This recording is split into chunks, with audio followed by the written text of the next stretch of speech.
The crunch of gravel under the tires signaled our arrival home. Hank and I had just returned from a blissful week-long anniversary trip, and I was eager to settle back into our peaceful suburban life in Ohio. As we stepped out of the car, a strange noise from inside the house made me pause. "Hank, did you hear that? Maybe there's someone in the house," I asked, my voice laced with anxiety. Hank dismissed my concern with a reassuring smile.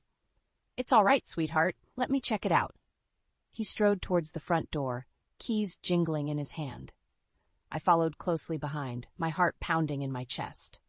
As we entered the living room, I was initially relieved to find no intruders. However, that relief quickly turned to shock as I took in the scene before me.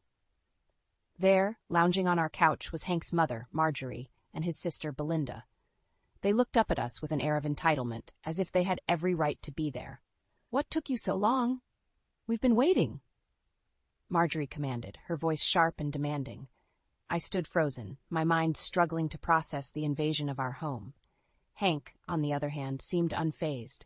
He greeted his mother and sister warmly, as if their unexpected presence was a pleasant surprise.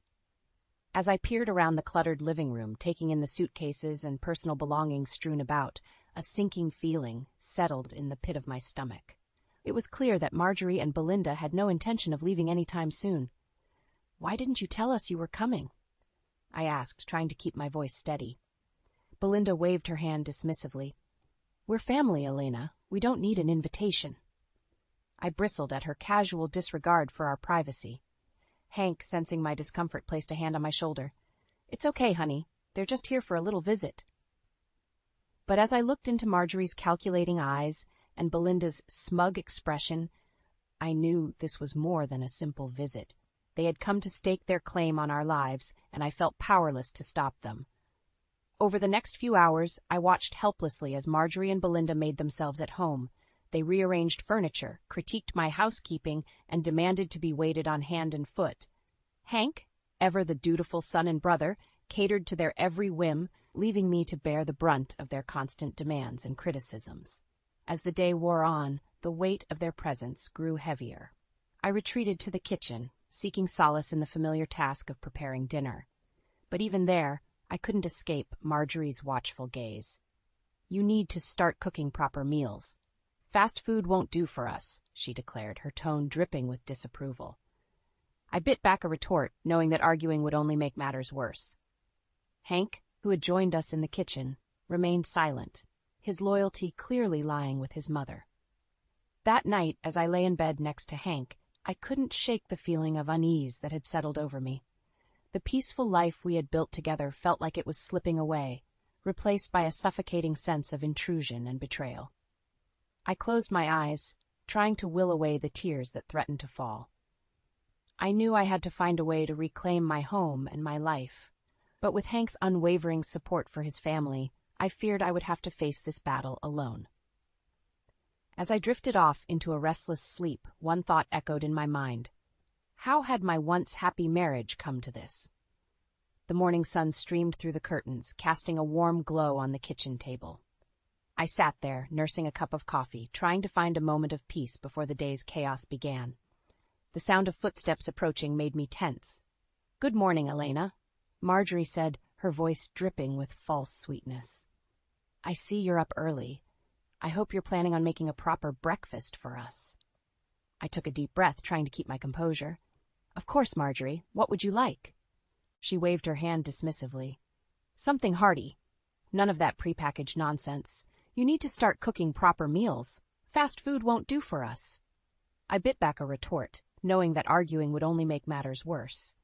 As I began preparing breakfast, Belinda sauntered into the kitchen, her eyes scanning the room critically. "I don't believe in boundaries between family members," she declared, picking up a framed photo of Hank and me from our anniversary trip. "You don't mind if I look around, do you?" Before I could respond, she was already rummaging through the drawers and cabinets, invading every corner of my kitchen. I felt my frustration mounting, but Hank's entrance into the room stopped me from speaking up. "Smells great, honey," he said, kissing me on the cheek. "Mom, Belinda, I hope you slept well." As Hank engaged in pleasant conversation with his mother and sister, I felt increasingly isolated. It was as if I was a stranger in my own home, my opinions and feelings disregarded at every turn. Later that day, I sought solace at the community center, where I volunteered. As I sorted through donated clothing, my friend Claire noticed my distress. "Elena, what's wrong?" she asked, her brow furrowed with concern. I poured out my heart to her, sharing the frustrations and helplessness I felt with Marjorie and Belinda's constant intrusions. Claire listened patiently, offering a sympathetic ear. "I know it's tough, but try to be patient," she advised. "They're family, after all. Maybe things will get better with time." I nodded, appreciating her support, but deep down, I knew that patience alone wouldn't solve my problems. I needed to find a way to assert myself and reclaim my life. When I returned home that evening, I found Marjorie and Belinda lounging in the living room, watching television. They barely acknowledged my presence as I walked in. "Dinner will be ready in an hour," I announced, trying to keep my voice steady. Marjorie sniffed. "An hour? In my day, dinner was always on the table by 6 o'clock sharp." I retreated to the kitchen, my heart heavy with the weight of their constant criticism. As I chopped vegetables and stirred pots, I couldn't help but wonder how much longer I could endure this suffocating atmosphere. Hank joined me in the kitchen, wrapping his arms around my waist. "Everything okay, sweetheart?" I leaned into his embrace, craving his support. "It's just a lot, having your mother and sister here all the time." He sighed. "I know it's an adjustment, but they're family. We have to make it work." I nodded, swallowing the lump in my throat. But as I watched Hank leave the kitchen to join his mother and sister, I couldn't shake the feeling that I was fighting a losing battle. That night, as I lay in bed, I stared at the ceiling, my mind racing with thoughts of how to reclaim my home and my life. I knew that something had to change, but with Hank's unwavering loyalty to his family, I feared that I would have to face this challenge alone. I closed my eyes, determined to find the strength within myself to stand up for what I deserved. No matter how difficult the path ahead might be, I knew I had to fight for my happiness and my peace of mind.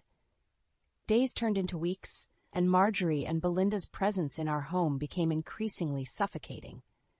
I found myself constantly walking on eggshells, trying to anticipate their every need and whim to avoid their scathing criticism.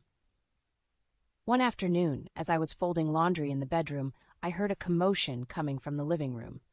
I rushed out to find Belinda standing over my favorite quilt, a large coffee stain spreading across the delicate fabric. "Oh, Elena, I'm so sorry," she said, her tone insincere. "I accidentally spilled my coffee. But it's just a quilt, right? You're overreacting. It's not a big deal." I felt my blood boil as I gently picked up the quilt, assessing the damage. This quilt had been a gift from my grandmother, a cherished family heirloom. Belinda's casual dismissal of its importance cut me to the core. As I carried the quilt to the kitchen sink, trying to salvage it, I noticed that the drawers and cabinets had been rummaged through. My personal belongings were strewn about, as if someone had been snooping. I confronted Belinda, my voice shaking with anger. "Have you been going through my things?" She shrugged, a smirk playing on her lips. "I was just looking for a coaster. You really should keep your house more organized, Elena." I felt my frustration reaching a boiling point. I had tolerated their intrusions and disrespect for too long. It was time to take a stand.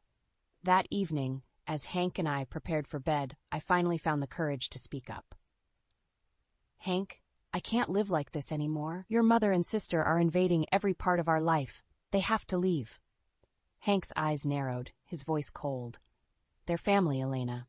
If you can't handle that, maybe you're the one who should go." His words hit me like a punch to the gut.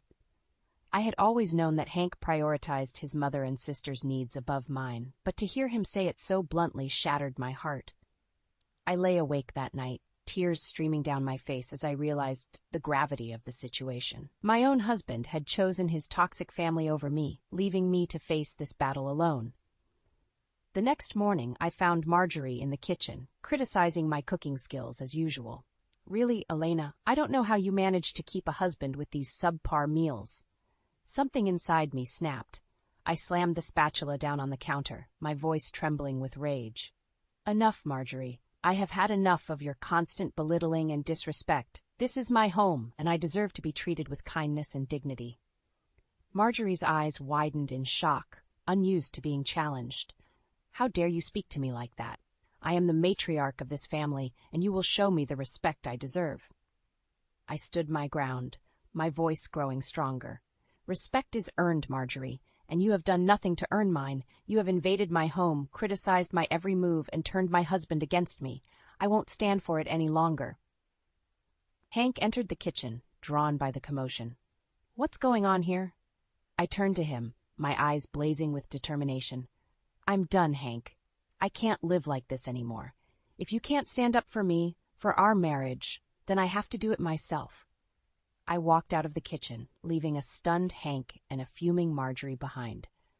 I knew that this was just the beginning of a long and difficult journey, but I also knew that I had to fight for my own happiness and peace of mind. As I packed a bag, tears streaming down my face, I felt a sense of both sorrow and liberation. I was leaving behind the life I had built with Hank, but I was also taking the first step towards reclaiming my identity and my self-worth. I didn't know what the future held, but I knew that I had to be strong, I had to be brave, and most importantly, I had to be true to myself. With a heavy heart and a small suitcase in hand, I arrived at my sister's home in a nearby town. Claire, my lifelong friend and confidante, greeted me at the door with open arms and a sympathetic smile. "Oh, Elena," she said, pulling me into a tight embrace. "I'm so sorry you're going through this. You deserve so much better." As we settled into her cozy living room, I poured out my heart to Claire, sharing the pain and betrayal I had endured at the hands of Hank and his family. She listened intently, her brow furrowed with concern. "You deserve respect, not this torment," Claire said, her voice firm with conviction. "You've given so much to your marriage, to Hank. It's time to focus on yourself and your own happiness." Her words struck a chord deep within me. I had spent so many years putting Hank's needs before my own, sacrificing my dreams and desires to be the perfect wife. But where had that gotten me? Alone, in my sister's guest room while my husband sided with his toxic mother and sister. As the days passed, I found myself reflecting on the early years of my marriage to Hank. We had been so in love, so full of hope and promise. I remembered the way he used to look at me, his eyes filled with adoration and respect. But somewhere along the way, things had changed. Hank's loyalty had shifted, his priorities rearranged. I realized now that I had been slowly losing myself, piece by piece, in an effort to maintain the illusion of a happy marriage. One evening, as Claire and I sat on the porch sipping tea, I confided in her about my fears for the future. "I don't know how to do this, Claire. I've been with Hank for so long. How do I start over?" She reached out and squeezed my hand, her eyes filled with understanding. "One day at a time, Elena. You're stronger than you know, and you have me and your sister and so many others who love and support you." Her words gave me the courage I needed to take the next steps. I began to plan for my new life, searching for an apartment and reaching out to old friends for support. But even as I took these steps towards independence, my heart ached for the life I had left behind. I found myself reminiscing about the happy moments with Hank, the laughter and love we had shared. Late one night, as I lay awake in bed, my phone buzzed with a text message. It was from Hank. "I miss you," it read. "Please come home." For a moment, I felt a flicker of hope. Maybe he had finally seen the error of his ways. Maybe he was ready to stand up for our marriage. But as quickly as the hope had come, it was extinguished by the memory of his cold words, his unwavering loyalty to his mother and sister. I knew that going back would only lead to more pain, more heartbreak. With a heavy sigh, I typed out a response. "I'm sorry, Hank, but I can't live like that anymore. I need to do what's best for me." Hitting send, I felt a mixture of sadness and relief wash over me. I knew that the road ahead would be difficult, that there would be moments of doubt and loneliness. But I also knew that I was taking the first steps towards reclaiming my life, my identity. I had spent so long living for others, putting their needs before my own. It was time to focus on my own happiness, my own dreams. As I drifted off to sleep that night, I felt a sense of peace settle over me. I knew that the journey ahead would be challenging, but I also knew that I had the strength and resilience to weather any storm. And with the support of my loved ones, I knew that I could build a new life for myself, one filled with joy, purpose, and the respect I deserved. Weeks turned into months, as I settled into my new life in a small apartment across town. The space was modest, but it was mine. A sanctuary free from the constant criticism and intrusion that had plagued me in my former home. I threw myself into decorating the apartment, choosing colors and furnishings that brought me joy. It was a small act of reclaiming my identity, of creating a space that reflected who I was and what I valued.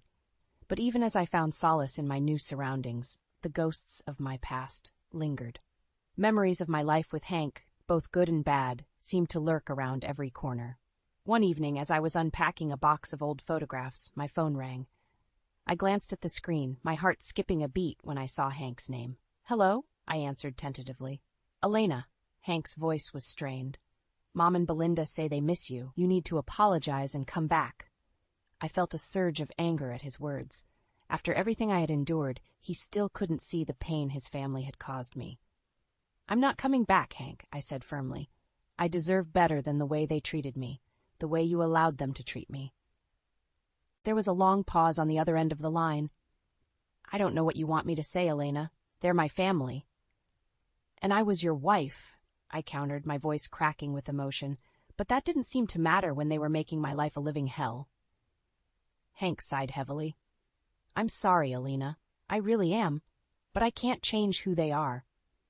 I closed my eyes, realizing that this was the closure I needed. Hank would never stand up for me, never prioritize our marriage over his toxic family dynamics. "Goodbye, Hank," I said softly, ending the call before he could respond. In the days that followed, I threw myself into my new life with renewed determination. I volunteered at the community center, finding fulfillment in helping others navigate their own challenges. But just as I was beginning to find my footing, I received a devastating blow. A thick envelope arrived in the mail, bearing the return address of Hank's lawyer. With trembling hands, I opened it to find divorce papers, cold and impersonal in their legal jargon. I knew our separation had been leading to this moment, but seeing it in black and white still took my breath away. Tears blurred my vision as I signed the papers, officially ending the marriage I had once believed would last a lifetime. As I struggled to come to terms with this new reality, I received another shock. Claire called me one evening, her voice tight with concern. "Elena, I hate to be the one to tell you this," she began hesitantly, "but I saw Hank out with another woman today. They looked close." I felt as though I had been punched in the gut. The ink was barely dry on our divorce papers, and Hank had already moved on. In the days that followed, I learned more about Hank's new girlfriend, Clara. She was younger than me, in her early 50s, with a successful career and a confident air about her. I couldn't help but compare myself to her, feeling the sting of inadequacy. Had I been so easily replaced? Was our decades-long marriage so meaningless to Hank? But even as I grappled with the pain of Hank's betrayal, I refused to let it break me. I had come too far, fought too hard for my independence to let this setback derail me. With a renewed sense of determination, I focused on my own healing and growth. I knew that the road ahead would be challenging, but I also knew that I had the strength to weather any storm. I was no longer the woman who had allowed herself to be diminished and disrespected. I was Elena, a survivor, a fighter, and a woman who knew her own worth, and I would never let anyone take that away from me again. The annual neighborhood block party was in full swing, the air filled with the aroma of barbecue and the laughter of children playing. I had debated whether to attend, knowing that Hank and his family would likely be there, but Claire had convinced me that I couldn't hide away forever. As I navigated the crowded street, I spotted Marjorie and Belinda huddled together, their eyes narrowing as they caught sight of me. I took a deep breath, steeling myself for the inevitable confrontation. Well, look who decided to show up," Marjorie sneered as I approached. "I'm surprised you had the nerve to come, after the way you abandoned your family." I felt my cheeks flush with anger, but I refused to let her see how much her words stung. "I didn't abandon anyone, Marjorie. I left a toxic situation that was destroying me," Belinda scoffed. "You're just selfish, Elena. You couldn't handle a little bit of family drama, so you ran away like a coward." I opened my mouth to respond, but before I could, a familiar figure appeared at Marjorie's side. It was Clara, Hank's new girlfriend, her arm linked possessively through his. It's no wonder Hank found someone new, Marjorie said, her voice dripping with disdain. You're a quitter, Elena. You didn't have the strength to make your marriage work. I felt as though I had been slapped. The sight of Clara standing there, a smug smile on her face, was like salt in an open wound. But as I stood there, facing the people who had caused me so much pain, something inside me snapped. I was done being a victim, done letting them control the narrative of my life. I squared my shoulders, looking Marjorie directly in the eye. You want to talk about family values, Marjorie? About loyalty and commitment? Then let's talk about what you did to your own sister. Marjorie's face paled, her eyes widening in shock. I don't know what you're talking about, she sputtered. But I could see the fear in her eyes, the realization that her carefully crafted facade was about to crumble. You preached about the importance of family, but you betrayed your own flesh and blood, I said, my voice growing stronger with each word. You stole your sister's inheritance, leaving her penniless and alone. And then you had the audacity to cut her out of your life when she needed you most. Belinda gasped, her hand flying to her mouth. Hank looked stunned, his eyes darting between his mother and me. That's not true, Marjorie said weakly, but her voice lacked conviction. I shook my head. It is true, and you know it. You're not the paragon of virtue you pretend to be, Marjorie. You're a hypocrite and a liar. I could feel the eyes of the other partygoers on us, the whispers and murmurs growing louder with each revelation. But I didn't care. For the first time in years, I felt truly empowered. Clara stepped forward, her face twisted with anger. How dare you speak to Marjorie that way? She hissed. You have no right. No, Clara, I interrupted, my voice calm but firm. You don't get to lecture me about rights. You inserted yourself into my family, into my marriage, without a second thought for the damage you were causing. I turned back to Marjorie, my gaze unwavering. I'm done letting you control me, Marjorie. I'm done letting you poison my life with your lies and your manipulation. From now on, I'm taking back my power, and there's nothing you can do to stop me. With that, I turned on my heel and walked away, my head held high. I could hear Marjorie sputtering behind me, Belinda's shrill voice rising in indignation. But I didn't look back. For the first time in a long time, I felt truly free. I had spoken my truth, exposed the ugliness that had been lurking beneath the surface for so long. And in doing so, I had taken the first step towards reclaiming my life and my happiness. There would be more battles to come, more obstacles to overcome. But I knew now that I had the strength to face them head-on. I was no longer the meek, submissive wife who had let others dictate her fate. I was Elena, a woman who knew her own worth and refused to settle for anything less than she deserved. In the weeks following the confrontation at the block party, I threw myself into my new life with a renewed sense of purpose. I volunteered more at the community center, taking on additional responsibilities and spearheading new projects. It was there that I found a sense of belonging and fulfillment that had been missing from my life for so long. The other volunteers, many of them women my age who had faced their own challenges and triumphs, became a source of strength and support. One afternoon, as I was sorting through donated books for the center's library, I heard a familiar voice behind me. I turned to see Clara, Hank's girlfriend, standing in the doorway. "What are you doing here?" I asked, my voice wary. Clara stepped into the room, her eyes downcast. "I needed to talk to you, Elena, privately." I hesitated for a moment, then nodded, gesturing for her to sit down. Clara perched on the edge of a chair, her hands twisting nervously in her lap. "I know I'm probably the last person you want to see," she began, her voice trembling slightly. "But I need your help." I raised an eyebrow, surprised by her words. "My help? With what?" Clara took a deep breath, then spoke in a rush. "Marjorie and Belinda. They're making my life a living hell. Ever since the block party, they've been on a rampage, spreading lies about me and trying to turn Hank against me." I felt a flicker of sympathy for Clara, remembering all too well the pain of being on the receiving end of Marjorie and Belinda's cruelty. But I also couldn't help feeling a sense of vindication, knowing that they were finally getting a taste of their own medicine. "I'm sorry to hear that, Clara," I said carefully. "But what do you expect me to do about it?" Clara leaned forward, her eyes pleading. "I know you have dirt on them, Elena. The things you said at the party about Marjorie betraying her sister, I need you to tell me more. I need leverage to fight back. I sat back in my chair, considering her words. A part of me relished the idea of taking Marjorie and Belinda down a peg, of using their own secrets against them. But another part of me hesitated, knowing that revenge was a slippery slope. "I'll tell you what I know," I said finally. "But on one condition.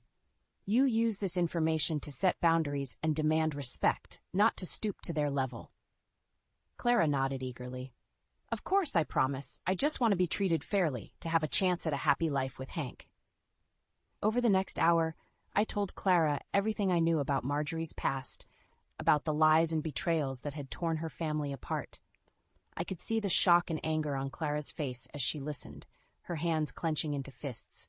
When I finished, Clara sat back in her chair, her eyes blazing with determination. "Thank you, Elena," she said softly.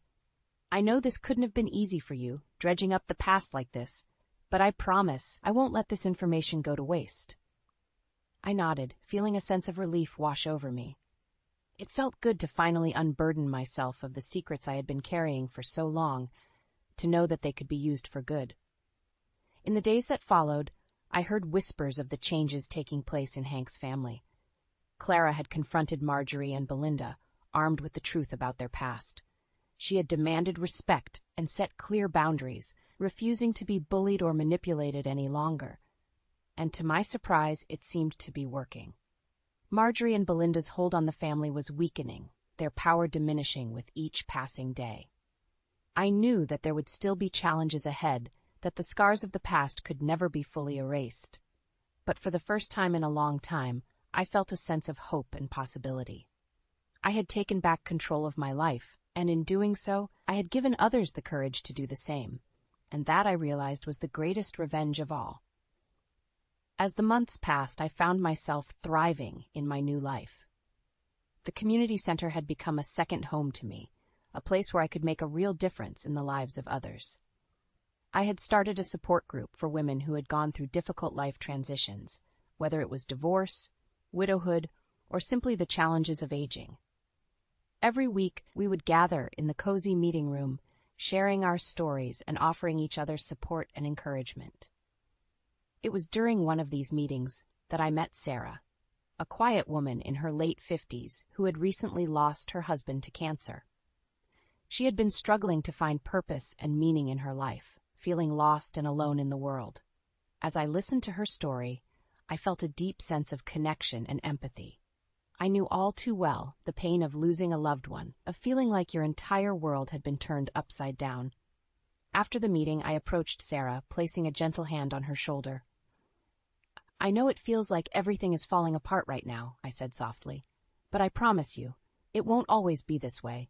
You can always reclaim your life, no matter how hard it seems." Sarah looked up at me, her eyes filled with tears. "How do you know?" she asked, her voice trembling. I smiled, thinking back on my own journey. "Because I've been where you are.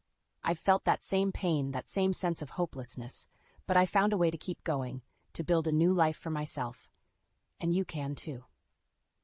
Over the next few weeks, I took Sarah under my wing, introducing her to the other volunteers at the community center and helping her find ways to get involved. I watched as she slowly began to come out of her shell, her eyes sparkling with a newfound sense of purpose. One afternoon, as we were sorting through donations together, Sarah turned to me, a smile on her face. "I never thought I'd be able to laugh again," she said. "But being here, with all of you, it's given me a reason to keep going." I felt a surge of pride and happiness, knowing that I had played a small part in Sarah's healing. It was moments like these that made all the struggles and challenges of the past year worth it. As I continued to immerse myself in my community work, I found that my own wounds were slowly beginning to heal as well. The pain of my divorce and the betrayal of my former family would always be a part of me, but it no longer defined me. I had found a new sense of purpose and identity, one that was rooted in service and compassion. I had surrounded myself with people who lifted me up and supported me, rather than tearing me down. Even my relationship with Clara had begun to evolve. We would never be close friends, but we had found a way to coexist peacefully, united in our determination to set boundaries and demand respect. I knew that Hank was still struggling to come to terms with the changes in his life, but I no longer felt responsible for his happiness. I had learned the hard way that I couldn't control other people's actions or choices, but I could control my own. And so, as I looked out at the smiling faces of the women in my support group, I felt a deep sense of gratitude and contentment. I had come so far from the broken, defeated woman I had been just a year ago. I had reclaimed my life, my identity, and my sense of self-worth. I had found a way to turn my pain into purpose, to use my experiences to help others. And as I stood there, surrounded by the warmth and love of my new community, I knew that I had finally found my place in the world. I was no longer just surviving, but truly thriving.